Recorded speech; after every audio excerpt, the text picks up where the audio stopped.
inna lillahi wa inna ilaihi rajiun atas wafatnya, atas syahidnya 6 orang laskar kami yang sedang dalam tugas pengawalan kepada pimpinan kami, yaitu Imam Besar Habib Rizik Syihab.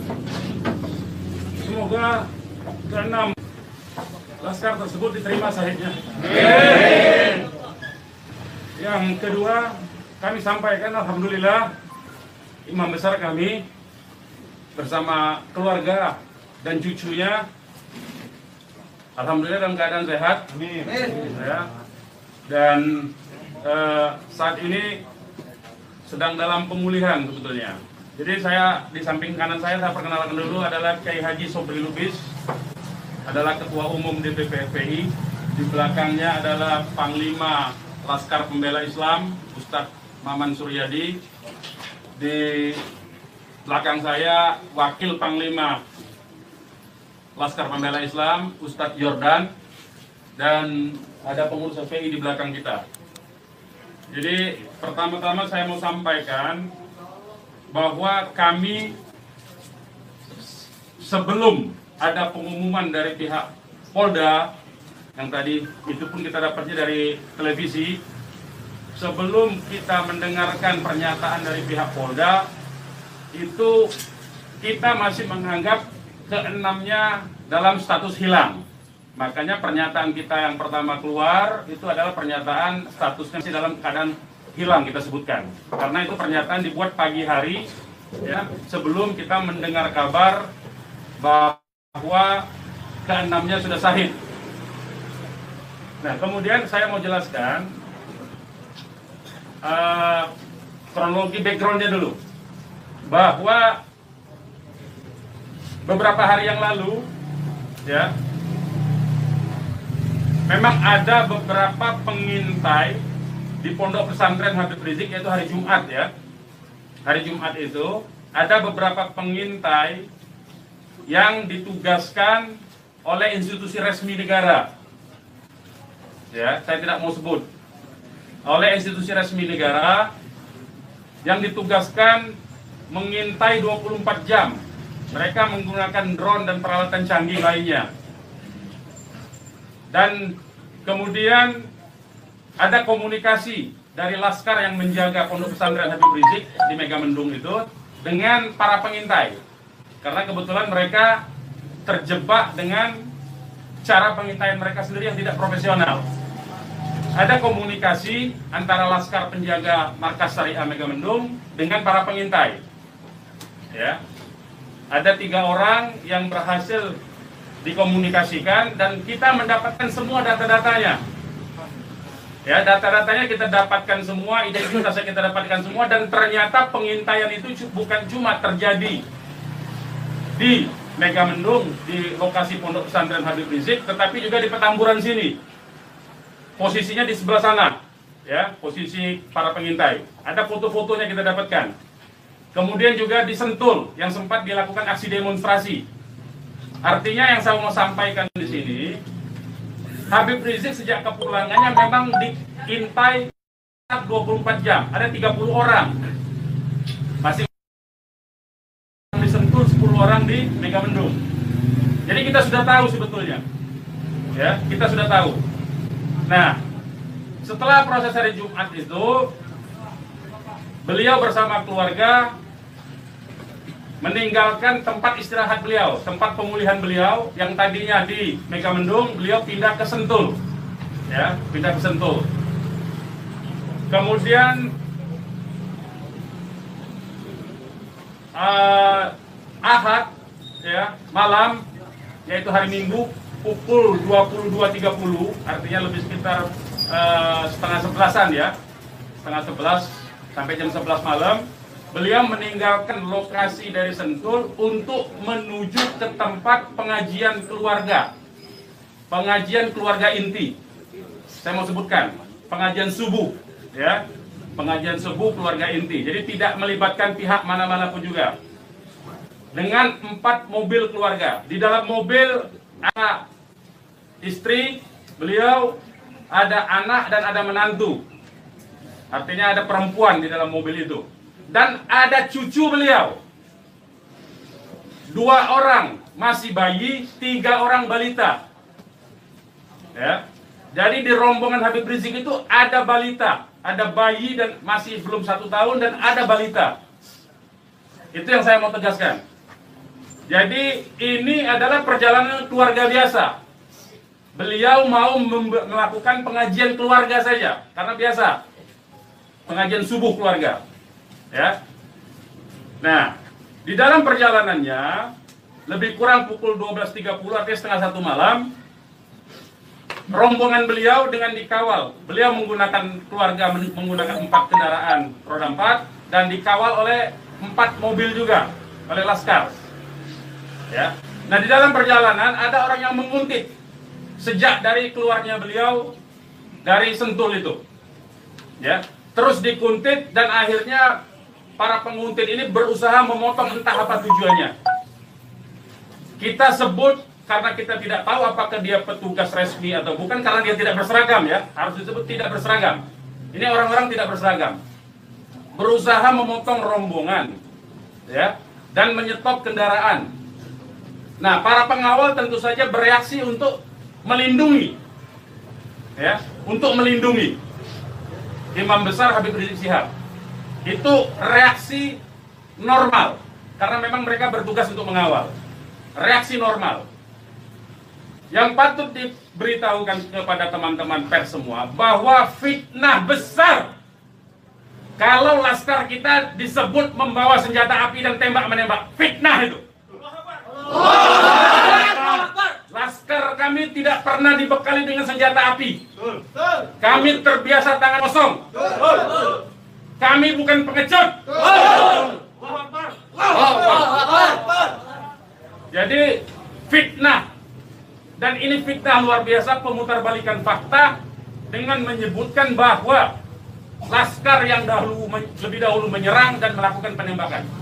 Kalau betul itu coba dicek senjata apinya, nomor register senjata apinya, pelurunya itu semua tercatat. Cek saja, silakan dicek. Pasti bukan punya kami, karena kami tidak punya akses terhadap senjata api dan tidak mungkin membeli dari pasar gelap. Ya, jadi bohong sama sekali. Apalagi di FPI, di kartu anggota FPI dan kartu anggota LPI disebutkan bahwa setiap anggota FPI dilarang membawa senjata tajam, senjata api, bahkan dan bahan peledak. Itu dilarang di kartu anggota kita punya. Ya.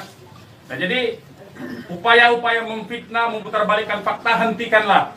Ya. Hentikanlah. Nah, kemudian kejadiannya, ya, kenapa kami menyatakan laskar kami dalam keadaan hilang? Karena memang kami belum tahu keberadaannya di mana. Itu membuktikan bahwa mereka dibunuh dan dibantai. Ya. Kalau sejak awal tembak-menembak itu berarti dia tewasnya di tempat dong.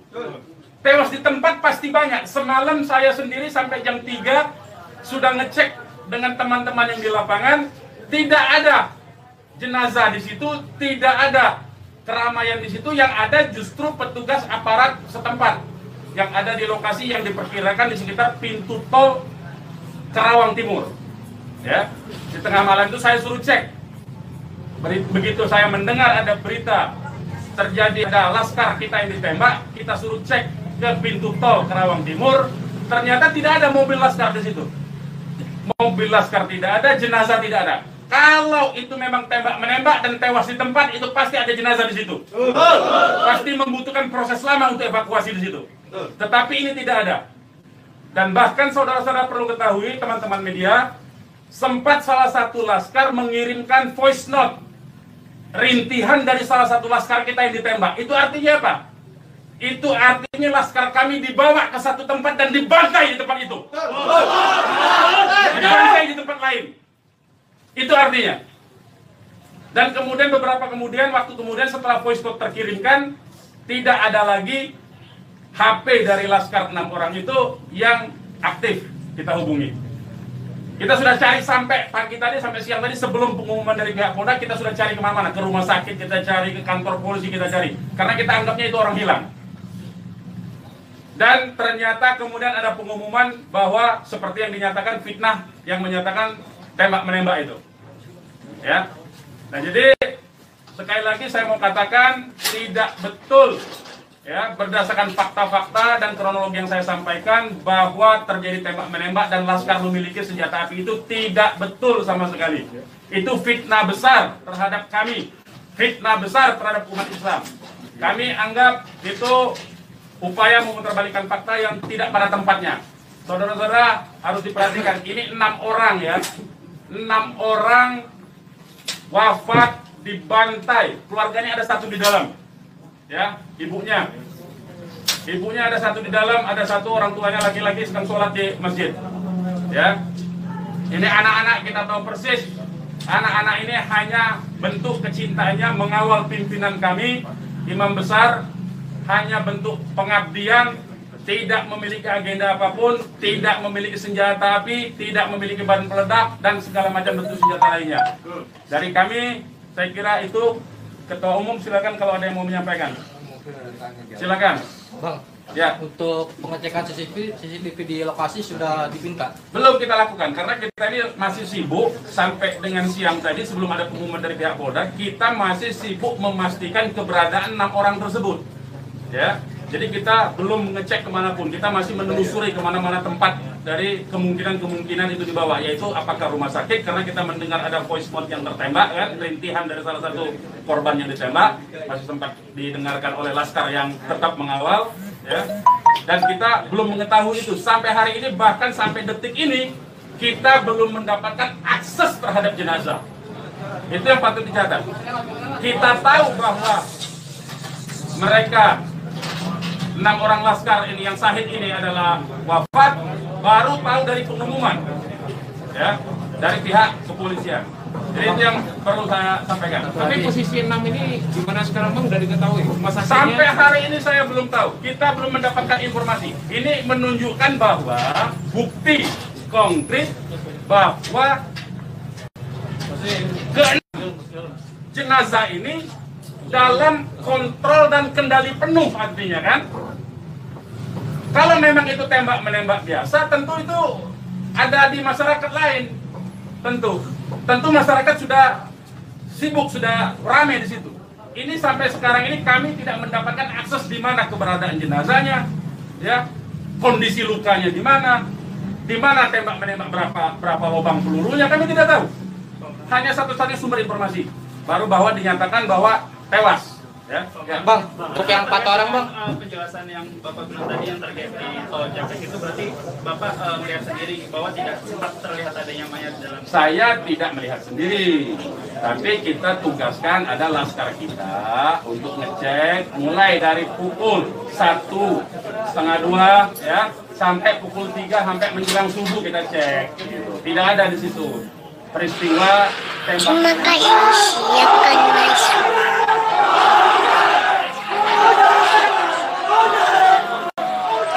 Terima kasih, silakan masuk. Lokasi yang kita duga tempat terjadinya itu. Bang, untuk yang 4 orang yang masih sisa itu kan ada 10 orang yang dikabarkan yang mengawal itu 4 mobil.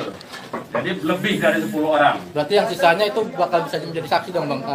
Insya Allah bisa, ya, insya Allah bisa. Tapi konsentrasinya 2 mobil konsentrasi terus melakukan pengawalan terhadap Habib Rizik, ya. Yang 2 mobil lagi itu yang berhadapan dan untuk upaya ditangkap oleh pihak yang kita belum tahu sampai sekarang. Tapi diakui oleh mereka itu sebagai polisi kan. Mestinya kalau polisi, saya mau katakan, kalau polisi dalam upaya penyidikan itu mestinya penyerahan surat. Kan surat sudah diserahkan, untuk apa lagi dikuntit? Kan Habib Rizik tinggal datang atau tidak kan. Kalau dia datang kan ada upaya-upaya hukum yang mereka gunakan berdasarkan kewenangan mereka. Tidak perlu ada kuntit-mengkuntit seperti itu. Ya, jadi ini menjadi catatan penting ya. Ini menjadi catatan penting. Habib Rizik sudah dipanggil dan kita sudah mendatangi hari ini pengacara kita. Ya, jadi tidak ada kaitan itu dengan bahwa Habib Rizik seperti apa, tidak ada. Ya, itu proses mekanisme hukum biasa. Ya, silakan yang lain. Ada langkah-langkah hukum atau langkah apa terkait kejadian ini? Ya tentu begini. Jadi ini tidak boleh ada satupun ya warga negara ya, penjahat sekalipun ya, itu dibenarkan untuk dilakukan apa yang disebut dengan extrajudicial killing seperti itu.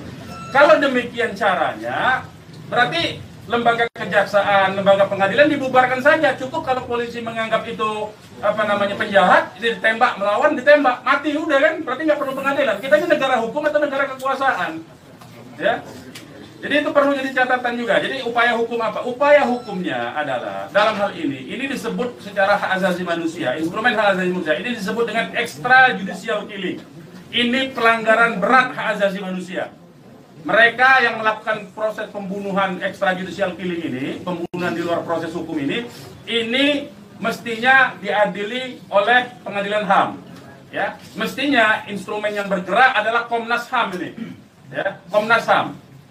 Ya, kita minta Komnas HAM secara terbuka untuk melakukan penyelidikan karena ini jelas-jelas by intention ini, ya. Dan yang dilakukan terhadap Habib Rizik ini terencana, ya. Ya, silakan. Penegasan aja, jadi informasi mengenai meninggalnya anggota Laskar ini itu berdasarkan hasil rilis yang disampaikan dari pihak Polda, dari pihak Polda. Makanya kita menjadi heran. Ya, artinya itu firm mereka dibunuh tuh, ya. Yang 6 orang itu sendiri identitasnya bisa disebutkan. Yang 6 orang identitas, baik saya bacakan.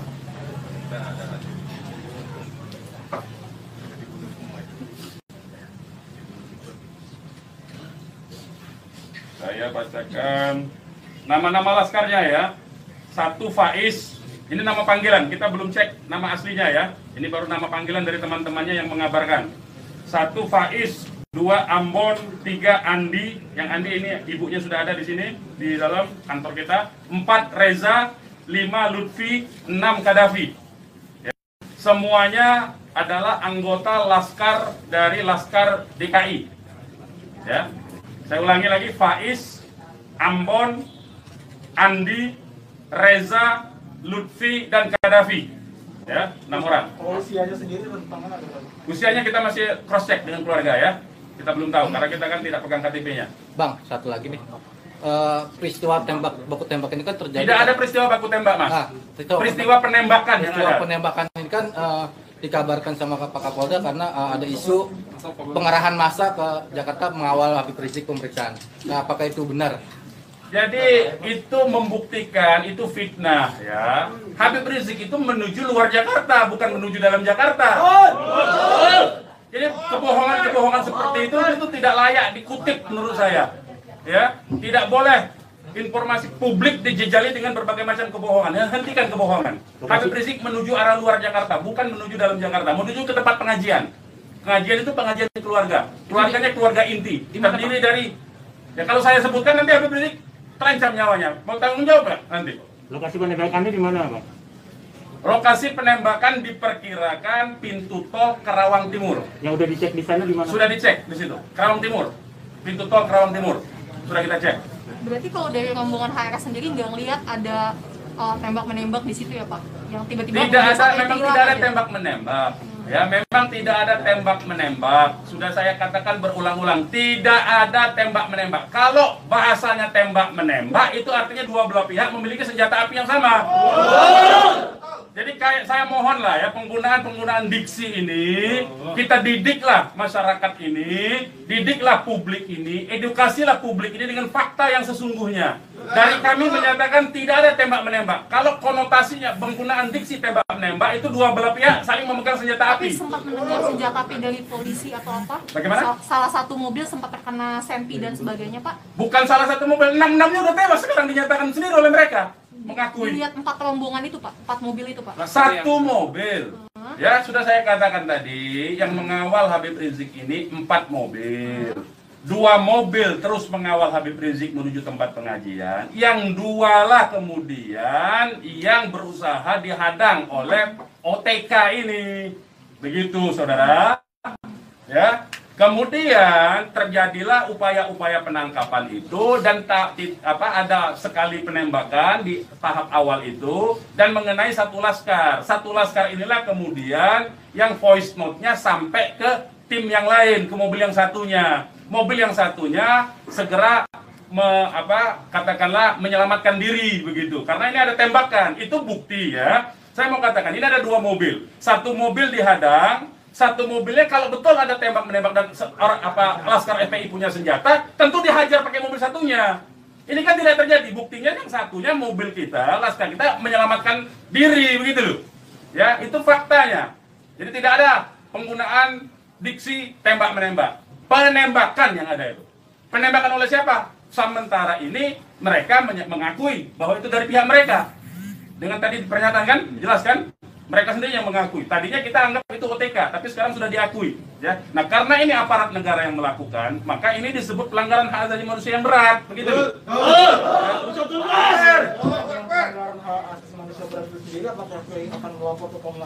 Oh iya, kita akan berupaya tentu saja. Ya, kita akan menggunakan seluruh mekanisme hukum untuk melaporkan peristiwa ini. Ini tidak boleh didiamkan, sebab bisa saja nanti anda semua akan ditembak nanti kalau kritis. Ya, aman. Karena anda wartawan tentu saja menyuarakan yang kritis. Kalau anda tidak disenangi kritik anda nanti, anda akan menjadi sasaran. Semua warga negara Indonesia akan diperlakukan sewenang-wenang seperti ini. Ini tidak boleh dibiarkan. Ya, kami masih bersabar dengan menggunakan upaya mekanisme hukum. Ya, yaitu akan berupaya melaporkan ini ke Komnas HAM. Karena ini kita sebut pelanggaran HAM berat. Ya. Ada upaya dari FPI untuk mengkonfirmasi soal identitas 6 orang itu nggak, Pak? Enggak, nanti kita keluarganya tentu ini sekarang aja sudah ada 3 keluarga ya. Insya Allah dari keluarga nama-namanya identitasnya akan kita dapatkan dalam waktu segera dan akan kita keluarkan identitas keluarga masing-masing termasuk umur, alamatnya ya. Sudah ada yang dihubungi pihak Polda terkait 6 jenazah itu? Belum ada. Ini kita tidak punya akses informasi ya. Pak, untuk jenazah sendiri ada di mana ya, Pak? Karena kan di Polri sendiri tadi belum ada jenazah ke nomor. Nah itu tanya ke mereka yang nembak, mereka yang mengendalikan jenazah, kenapa tanya kita? Tanyanya mereka itu. Itu bukti mereka menguasai itu jenazah, ya. Dan dalam kewajiban seorang Muslim itu jenazah harus segera diserahkan kepada keluarga, ya. Jangan dilama-lamakan. Dan keluarga menolak otopsi, tidak dibenarkan otopsi tanpa izin dari keluarga. Terkait dengan kejadian ini sendiri, responnya Habib Rizik itu apa? Ya, beliau tentu saja mengucapkan innalillahi wa inna ilaihi rajiun. Ya, beliau sangat berduka, sangat bersedih karena ini adalah laskar yang semata-mata mengabdi kepada beliau untuk mengawal beliau. Ya. Beliau sangat sedih tentu saja. Ya, beliau sangat sedih. Balik lagi ke orang yang mengintai itu, Pak, bagaimana FPI memastikan 30 orang itu benar adalah pengintai yang berasal dari lembaga negara, termasuk yang 3 orang di Megamendung? Ya, kita punya pengakuannya, kita punya data-data laporan mereka, ya, kepada atasan mereka, kita punya sampai sekarang ini. Nah, kita tidak tahu apakah ini adalah bentuk-bentuk upaya balas dendam dari terbongkarnya coverage mereka. Ya, kita tidak tahu, ya, kita tidak tahu.